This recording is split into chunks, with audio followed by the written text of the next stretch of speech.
Hey everybody, it's Gypsy and welcome to On the Edge of Appalachia. So 2 weeks ago I showed you the beginning of my three sisters planting. So I'm going to give an update. If you look back at the original video, which I will try to put the link in the description, there is a significant difference. And again, please do not mind my weeding situation. In the past 2 weeks, I have weeded this, cleared it perfectly, and it grows back. Again, the amount of rain we have been having does not help.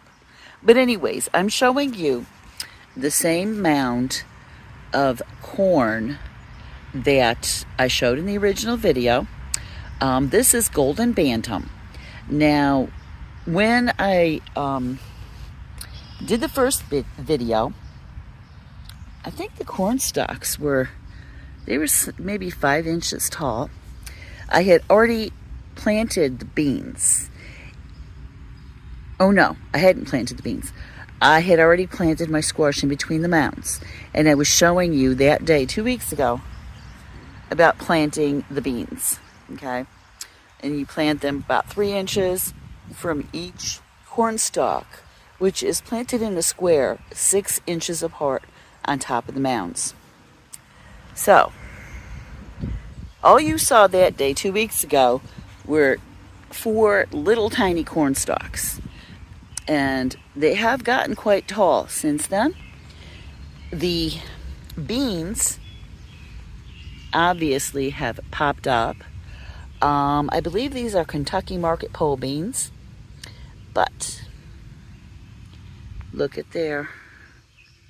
And on this side, the pumpkin squash has come up. Okay, it's sugar pie pumpkins. And then I have some type of gourd in the back. Oh, crown of thorns in the back. So, that's what's going on over here.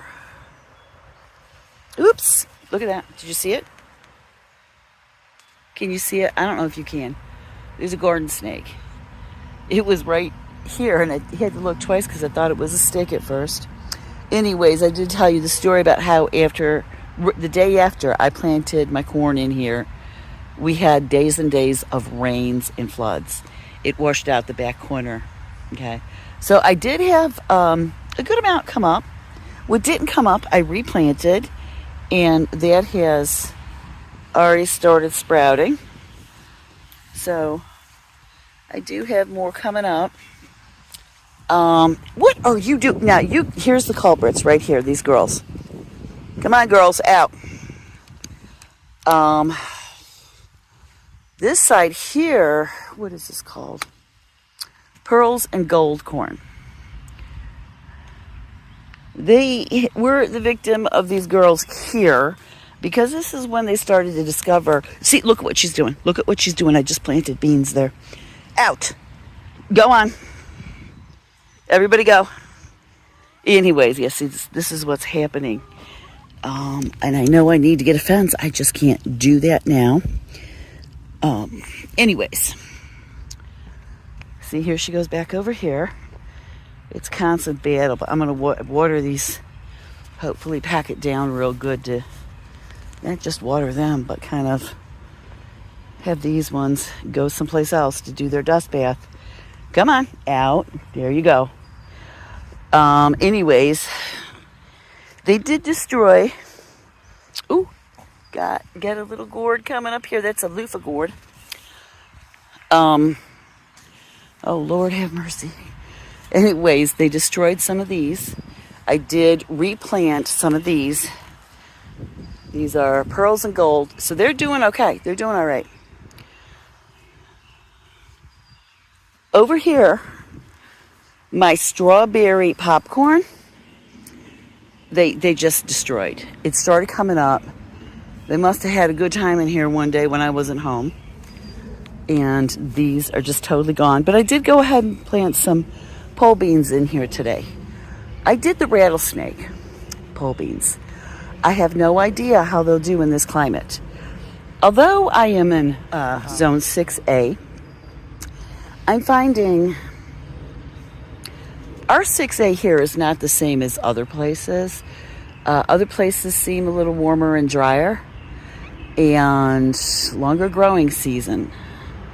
Here, especially this year, we've had a particularly cold spring. We have finally reached a point where we're staying in the 70s, low 80s. Still getting a lot of rain though. So, I don't know if the rattlesnake beans will work, but I'm hoping they will. So over here in the last section, I planted Japanese Hollis popcorn. So they did get to some of these, but some are coming up. So I'm going to go ahead, put in some pole beans. And I put sunflowers along the divider. Probably plant some pole beans next to those. Then I'm going to put the squash in here. So, it's the update after 2 weeks after planting the beans. Probably 3 after planting the squash. This is what it looks like. So, it's an update for you. Probably in another couple weeks I'll give you another one. So I'm going to leave you with that. Blessed be, and make it a joyful one.